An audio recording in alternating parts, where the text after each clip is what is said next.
బాలకృష్ణ గారు ఏది మాట్లాడినా ఆయన బాధ్యత లేని మాటలు, స్త్రీలంటే గౌరవం లేని మాటలే మాట్లాడతాడు ఆయన. మరి అటువంటి వ్యక్తికి ఓట్లేస్తున్నటువంటి హిందూపురం ప్రజల్ని నేను మొక్కుతాన్నా చేతులెత్తి, హిందూపురమా నా బొంద, నేను ఎక్కడ కావాలంటే అక్కడ పోటీ చేస్తే, ఎక్కడ కావాలంటే అక్కడ గెలుస్తానంటే ప్రజల అభిమానాన్ని కూడా మీరంతా నా బానిసలు కాబట్టి నాకు ఓట్లు వేస్తున్నారనే విధంగా మీరు భావించేటువంటి పరిస్థితి.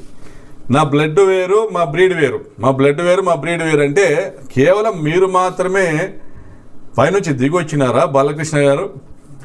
మీరు మాట్లాడేదంటే మిగిలిన కులాలందరూ కూడా, మిగిలిన మతాలందరూ కూడా వారందరూ కూడా మీ బానిసలా, మీ బ్లడ్ వేరు, మీ బ్రీడ్ వేరు అని మిమ్మల్ని మీరు గొప్పగా దాన్ని వర్ణించుకునేటువంటి, మిమ్మల్ని మీరు గొప్పగా వర్ణించుకునేటువంటి విధానము, మీ అహంభావపూరితమైనటువంటి ఆలోచన విధానము, ఇన్ని మైనస్ పాయింట్లున్నా ఈరోజు తెలుగుదేశం పార్టీ తల ఎక్కడ పెట్టుకోవాలో తెలియడంలే. అసెంబ్లీలో ఆయన మాట్లాడిన మాటలు రాష్ట్ర వ్యాప్తంగా అది తెలుగుదేశం పార్టీకి మైనస్ అయింది. ఇన్ని మైనస్ పాయింట్లున్నా బాలకృష్ణ గారు తప్ప ఎవరు హిందూపురంలో ఎవరు క్యాండిడేట్ దొరకలేదా చంద్రబాబు నాయుడు గారికి టీడీపీ తరఫున? అమ్మాయి కనపడితే బాలకృష్ణ గారు అన్నది, అమ్మాయి కనపడితే ముద్దైనా పెట్టాలి, కడుపైనా చేయాలి. ఇది సభ్య సమాజంలో ఎవరైనా, నువ్వు కూడా ఇద్దరు ఆడపిల్లల తండ్రివే, ఎవరైనా ఈ మాట ఒప్పుకుంటారా? నువ్వు సినిమా హీరో అయినంత మాత్రం నువ్వు గ్లాస్ ఇట్లా తిప్పి మందు తాగితే, నువ్వు మ్యాన్షన్ హౌస్ తాగితే అమ్మ పెళ్ళాం అవుతుందా, పెళ్ళాం అమ్మ అవుతుందా? ఇది తప్పు.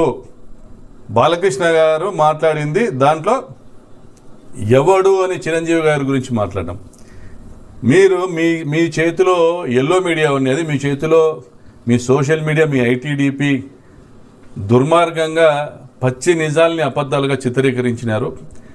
జగన్మోహన్ రెడ్డి గారు చిరంజీవి గారిని సాదరంగా ఆహ్వానించి ఎంతో గౌరవంగా సినీ పరిశ్రమ యొక్క సమస్యలు విని మమ్మల్ని అందరినీ చాలా సంతుష్టుల్ని చేసినారని నారాయణమూర్తి గారు మాట్లాడింది కానీ, మహేష్ బాబు గారు మాట్లాడింది కానీ, చిరంజీవి గారు రాసిన లేఖ కానీ, దీని ద్వారా జగన్ గారి పైన చేస్తున్నటువంటి దుష్ప్రచారం అంతా పటాపంచలైపోయింది.